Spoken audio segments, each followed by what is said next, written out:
Hi, it's State Representative Keith Wheeler. Right now there's so much talk about crime and Illinois' new Safety Act. Here's the bottom line. Police are concerned. County prosecutors are concerned.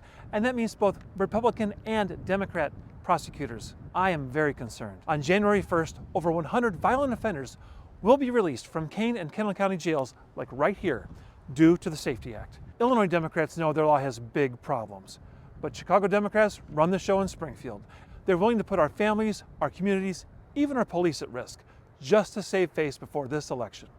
I'm committed to standing with law enforcement to help keep our families and communities safe. So here's what I'd like you to consider before you vote for state rep. There are three really important issues that we have to deal with in the Safety Act that have to be addressed before January 1st. Number one, we've heard a lot of talk about pre-trial detainees. What that means is someone who's waiting for trial they're going to be let go on January 1st, unless they can be proven to be a threat to someone specifically.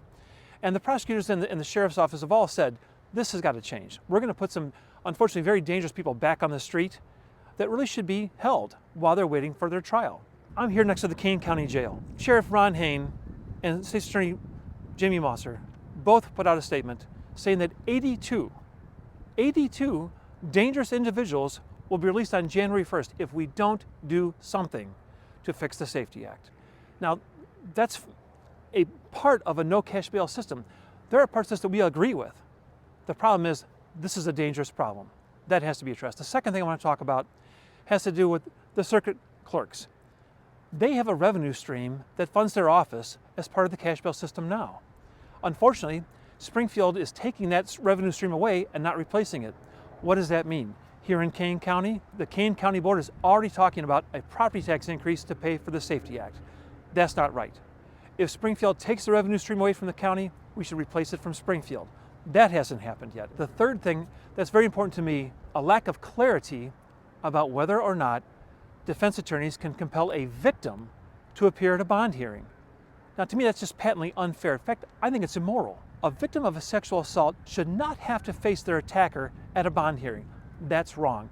Our victims' rights should be upheld, and this should be corrected before January 1st. Some are making this into some kind of political issue.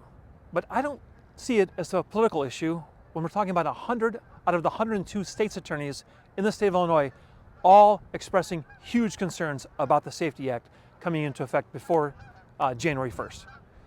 There's a large contingent of those state's attorneys have actually filed suit to prevent the Safety Act from even going into effect. That's huge. Those are Republicans and Democrats. In fact, the first two state's attorneys to file suit were Democratic state's attorneys. Now, with respect to the Safety Act, I've called for its repeal 6 months ago.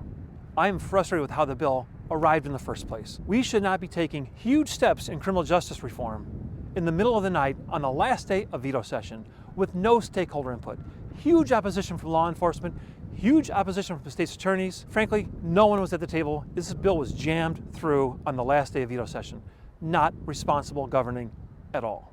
Now, all that said, I'm willing to reach across the aisle to my Democratic colleagues and work on real fixes to the Safety Act. There can be a responsible approach, a reasonable approach that will protect our general public, our families, victims, as well as taxpayers. And that's the step we should be taking next.